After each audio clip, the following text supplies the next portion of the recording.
नमस्कार दोस्तों, स्वागत है आपका रिंकेश प्रेम चैनल में। दोस्तों आज हम लोग समझने वाले हैं कि जो भूख यानी कि जो हंगर वो किस तरीके से हमें महसूस होती है और क्यों हमें हंगर जो है या फिर भूख जो है वो लगती है।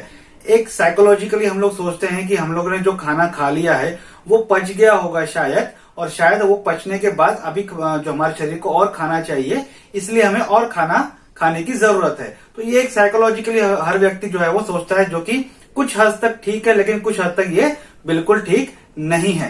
साथ ही हम लोग देखते हैं कि जब हमें खाना खाने की जो भूख लगती है, जब हमें काफी ज्यादा भूख लगती है, तो उस वक्त हम देखते हैं कि काफी ज्यादा हमें गुस्सा भी आता है और काफी ज्यादा चिड़चिड़ापन भी हमें महसूस होता है कि जब तक हमें खाना नहीं मिलता है। तो ये सब क्यों होता है उसके बारे में हम लोग आज समझने वाले हैं। साथ ही जो कहा जाता है कि जो फास्ट फूड या जंक फूड जो है ये आपके ओबेसिटी के लिए रिस्पॉन्सिबल रहते हैं, या फिर काफी ज्यादा जो हेल्थ चैलेंजेस आपके शरीर में आते हैं, ग्लूकोज जो है वो, या फिर जैसे हम कहते हैं कि डायबिटीज वगैरह बढ़ने के लिए, हार्ट अटैक वगैरह बढ़ने के लिए काफी ज्यादा रिस्पॉन्सिबल रहता है। तो ये ओबेसिटी जो है, खास करके हम लोग ओबेसिटी के ऊपर बात करेंगे कि ये जंक फूड जो है ओबेसिटी के लिए किस तरीके से रिस्पॉन्सिबल रहता है। तो जब भी भूख लगती है तो उसमें दो तरीके से काम होता है। ब्रेन और हार्मोन के बीच में कोऑर्डिनेशन रहता है। उन मैसेजिंग और सिग्नल के द्वारा ही हमें पता चलता है कि हमने खाना चाहिए, और या फिर हमें खाना खा लिया है, पेट भर गया है, अभी हमें खाने जो रोकते हैं हम लोग के पास, अभी पेट भर गया, अभी हमें और खाना नहीं चाहिए। तो ये ब्रेन और हार्मोन के बीच में एक कोऑर्डिनेशन रहता है। तो ये दो तरीके के ये मैकेनिज्म चलता रहता है, ये रेगुलेशन चलता रहता है। एक है शॉर्ट टर्म हंगर रेगुलेशन, दूसरा है लॉन्ग टर्म हंगर रेगुलेशन। मतलब क्या? शॉर्ट टर्म हंगर रेगुलेशन का मतलब ये होता है कि जो हर व्यक्ति को दिनचर्या में रेगुलर जो भूख लगती है, 2 बार 3 बार, जिससे हम कहते हैं कि खाना खाने की जो भूख लगती है, वो आता है शॉर्ट टर्म हंगर रेगुलेशन के बीच में।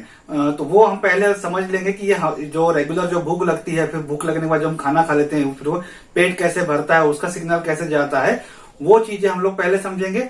दूसरा है लॉन्ग टर्म हंगर रेगुलेशन। उसमें हम लोग समझेंगे ये किस तरीके से जो एक व्यक्ति को बार बार भूख लगती है, बार बार खाना खा भी लिया फिर भी लगता है और खाना चाहिए, जिसकी वजह से वो ओबेसिटी के लिए रिस्पॉन्सिबल रहता है। और लास्टली हम लोग समझेंगे कि इसमें जंक फूड या फिर फास्ट फूड जो है ये ओबेसिटी के लिए किस तरीके से रिस्पॉन्सिबल रहता है। तो पूरा वीडियो ध्यान से देखिएगा, वीडियो में पूरा अंत तक जरूर देखिएगा। वीडियो अच्छा लगे तो लाइक और शेयर जरूर कीजिएगा, ठीक है। तो शॉर्ट टर्म हंगर रेगुलेशन हम लोग पहले देख लेते हैं। पहले जैसे हमारा एम्प्टी स्टमक होता है, जब खाना खाने की जब भूख लगती है, पेट पूरा खाली हो जाता है, तो जो वेगस नर्व रहती है, वेगस नर्व हमारे स्टमक और जीआई ट्रैक्ट में रहती है, और सबसे लॉन्गेस्ट नर्व है ऑटोनोमस नर्वस सिस्टम का। ये जो वेगस नर्व है ये एक्टिवेट हो जाती है, और साथ ही ये जो वेगस नर्व है ये ब्रेन स्टेम से भी जुड़ी हुई रहती है। मतलब डायरेक्टली वो सेंट्रल नर्वस सिस्टम के साथ भी जो है वो जुड़ी हुई रहती है। तो जैसे ही वेगस नर्व को ये स्टिमुलेशन मिलता है कि अभी स्टमक जो है वो खाली हो चुका है, तो वो एक्टिवेट हो जाती है। साथ ही देखते हैं दूसरा जो सेल्स रहते हैं हमारे स्टमक वॉल के अंदर, वो रहते हैं एंटेरो एंडोक्राइन सेल्स। ये एंटेरो एंडोक्राइन सेल जो रहते हैं ये एक प्रकार का हार्मोन, जिसे ग्रेलिन हार्मोन जो है वो रिलीज करते हैं। तो वेगस नर्व स्टिमुलेशन हो गया और साथ ही ग्रेलिन हार्मोन का भी रिलीज हो गया। ग्रेलिन हार्मोन दो तरीके का काम करता है। एक तो हंगर के लिए रिस्पॉन्सिबल रहता है कि हंगर जब भूख लगती है तो वो स्टिमुलेट हो जाता है और आगे की प्रक्रिया करता है, जो हम ली समझने वाले हैं। दूसरा ग्रोथ हार्मोन को स्टिमुलेट करने के लिए ये हेल्प करता है, हाइपोथैलेमस और पिट्यूटरी को स्टिमुलेट करता है ग्रोथ हार्मोन को रिलीज करने के लिए। ग्रोथ हार्मोन के बारे में हमने पिछले वीडियोस में पूरा डिटेल समझ लिया है, वो वीडियो आप रेफर कर सकते हैं। आज देखते हैं कि ये जो ग्रेलिन है वो हंगर के लिए किस तरीके से रिस्पॉन्सिबल रहता है। जैसे ये ग्रेलिन हार्मोन जो है वो ब्लड के अंदर जाता है, वो सिग्नल करता है हमारे हाइपोथैलेमस में जो आर्क्यूरेट न्यूक्लियस रहते हैं उसे स्टिमुलेट करता है।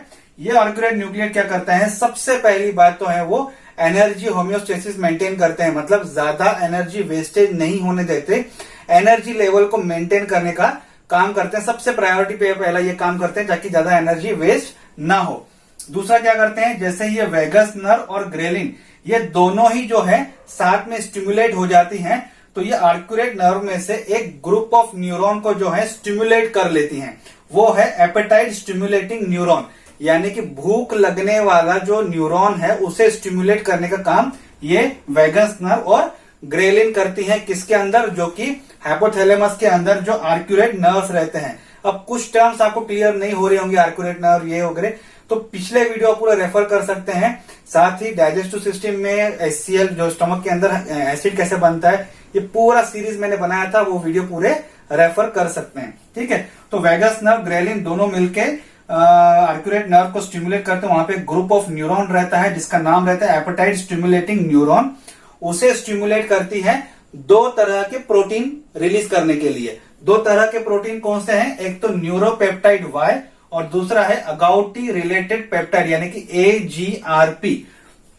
ये दो तरह के प्रोटीन जो है वो रिलीज करने के लिए ये वेगस नर्व, ग्रेलिन बोलते हैं, एपेटाइट स्टिमुलेटिंग जो न्यूरॉन है उसको बोलते हैं। ठीक है, तो ये सब मिलके क्या करते हैं, ये सब चीजें रिस्पॉन्सिबल रहते हैं हंगर के लिए। मतलब वेगस और ग्रेलिन, फिर जो न्यूरोपेप्टाइड वाई है और ये AGRP यानी कि अगाउटी रिलेटेड पेप्टाइड, ये सब मिलके भूख बढ़ाने का जो काम जो है वो हमारे शरीर में करते हैं। ठीक है, जैसे ही स्टिमुलेशन मिलता है कि भाई भूख लगी, इन सब से स्टिमुलेशन मिलता है, हमारी अर्ज बढ़ जाती है, मतलब इच्छा बढ़ जाने, जो एक एग्रेशन बढ़ जाता है कि अभी खाना बहुत चाहिए, अभी खाना चाहिए हमें, क्योंकि हमारे शरीर में एनर्जी चाहिए, क्योंकि एनर्जी लेवल डाउन रहती है। क्योंकि जो ये एपेटाइट स्टिमुलेटिंग न्यूरॉन है सबसे पहले वो क्या करता है, जो एनर्जी लेवल को जो है वो मेंटेन करने का जो काम है, जो यहाँ पे हम देखते हैं कि आर्क्यूरेट न्यूक्लियस जो है वो मेंटेन करने का काम करता है। तो एनर्जी लेवल हमें डाउन महसूस होती है उस वक्त, क्योंकि एनर्जी ज्यादा यूटिलाइज वो करता नहीं है। ठीक है, तो उस वक्त हमें फूड खाने की इच्छा होती है, अर्ज होती है। जैसे हम लोग फूड खाना शुरू होते हैं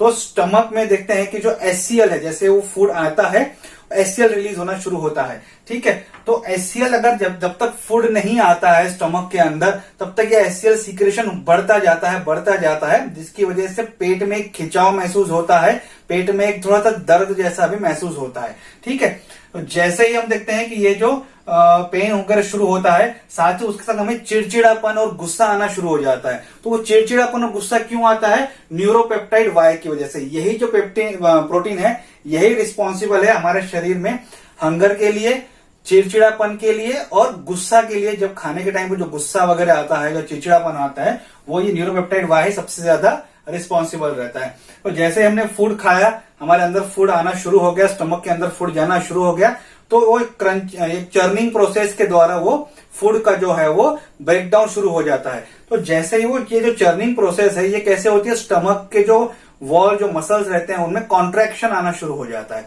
तो जैसे ही कॉन्ट्रैक्शन आना शुरू हो जाता है, फिर से क्या होता है, वेगस नर्व स्टिमुलेट हो जाती है, क्योंकि वो जैसे जैसे देखती है फूड आना शुरू हो गया है, तो अभी अपटेक हो गया, मतलब पूरा पेट भरने की कगार पे आना है, वो सिग्नल भी भेजने का काम वेगस नर्व के द्वारा जाता है। तो वेगस नर्व क्या करती है, ये एक स्पेशल इनक्रेटिन हार्मोन जो है वो डाइजेस्टिव सिस्टम से रिलीज करवाती है।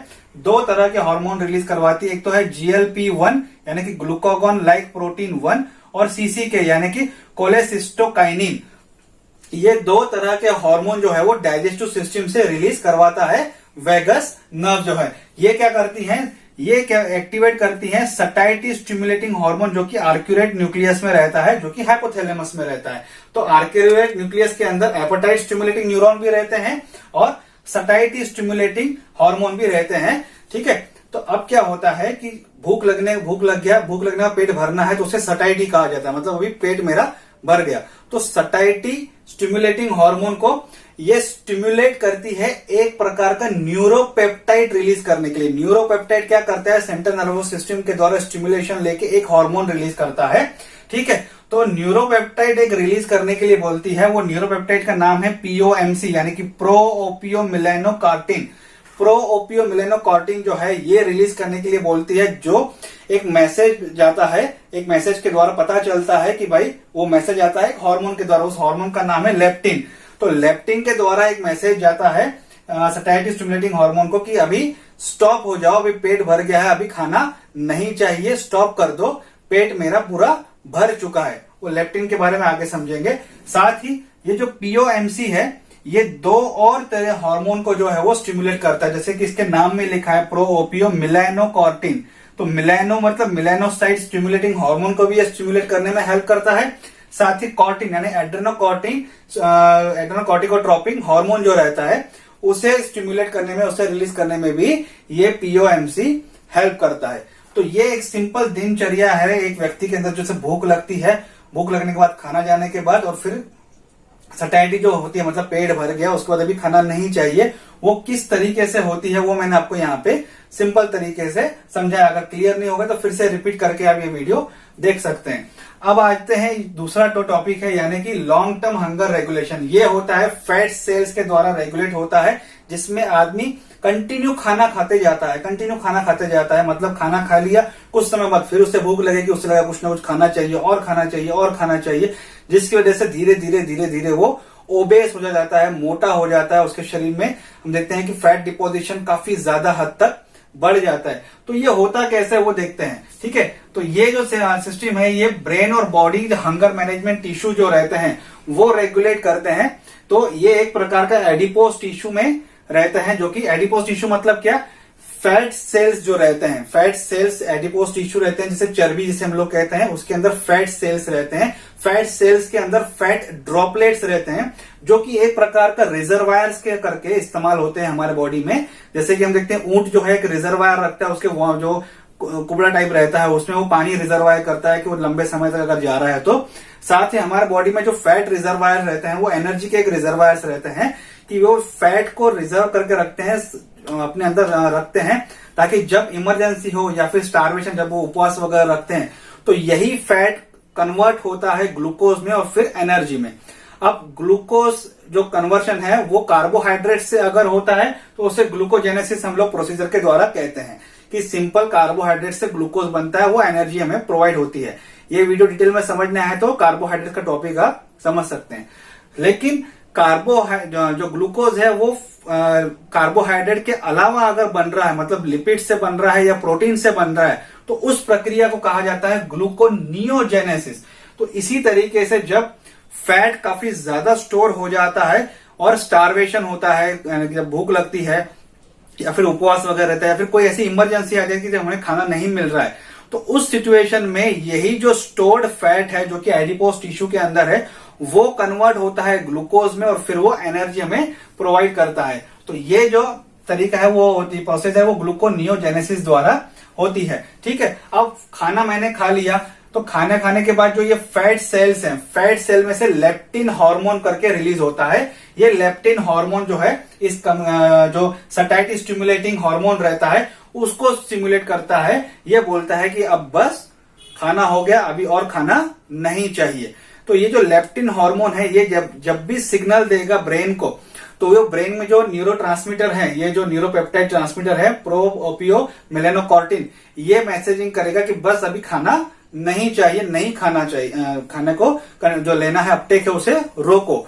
तो ये जो चीजें काम करती हैं लेप्टिन हार्मोन के स्टिमुलेशन जो आने की वजह से। ये कब एक्टिवेट होता है, जब हमारे शरीर में फैट जो फूड आता है, जो खाना आता है, तो वो फैट स्टोरेज बढ़ना शुरू हो जाए, वो रिजर्वायर्स में जो स्टोरेज जो है वो बढ़ना शुरू हो जाता है। तो एक लिमिट आ जाती है, जो बॉडी की एक लिमिट रहती है, उसके बाद वो लेप्टिन हार्मोन रिलीज करना शुरू कर देता है कि बस अभी फैट ऑलरेडी जमा हो चुका है, इसके ज्यादा अभी स्टोरेज पॉसिबल नहीं है और नहीं करना है।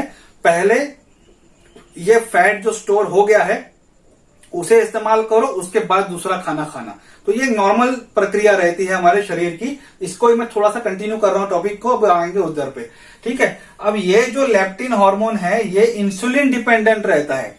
इंसुलिन जितना बढ़ेगा उतना लेप्टिन भी बढ़ता जाएगा, क्योंकि ये इंसुलिन के ऊपर डिपेंड है।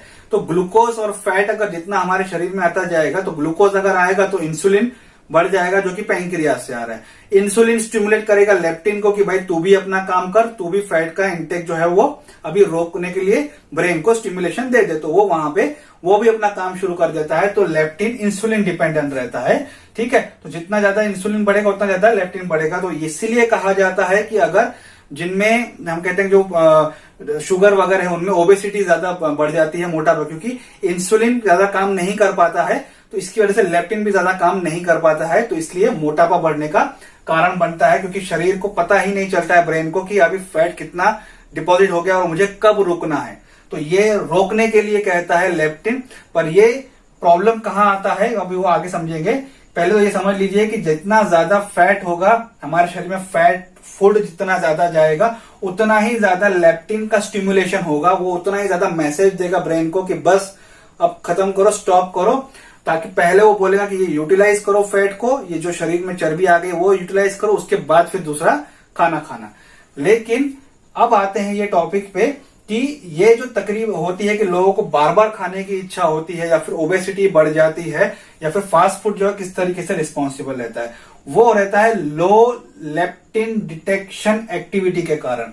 मतलब क्या, शरीर को यानी ब्रेन को पता ही नहीं चल रहा है कि लेप्टिन कितना है, तो वो अगर वो डिटेक्शन जो है वो काफी लो हो जाता है, कम हो जाता है, वो डिटेक्शन डिटेक्ट नहीं कर पाता है ब्रेन के अभी लेप्टिन कितना आया है ताकि मैं खाने को रोकने के लिए सिग्नल दूं या ना दूं, ये ब्रेन को पता ही नहीं चलता है।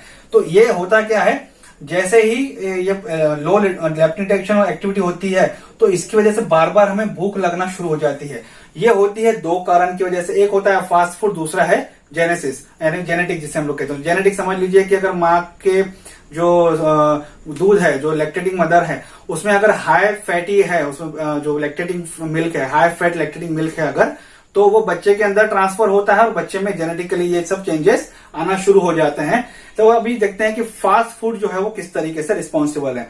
हर कंपनी नए नए प्रोडक्ट ला रही है, नए नए फास्ट फूड ला रही है, जिसमें हम देखते हैं कि उसको अट्रैक्ट करवाने के लिए नए नए एड्स करवाती हैं ताकि ज्यादा वो प्रोडक्ट लोग खरीदे और ज्यादा वो अमीर बने। लेकिन उन प्रोडक्ट में वो high saturated fat, high salt, high sugar जो है वो ज्यादा डाल देती है। तो ज्यादा सैचुरेटेड फैट रहेगा, ज्यादा सॉल्ट रहेगा, शुगर रहेगा, तो वो आपकी बॉडी को डिस्ट्रॉय करेगा। किस तरीके से करेगा वो देखते हैं।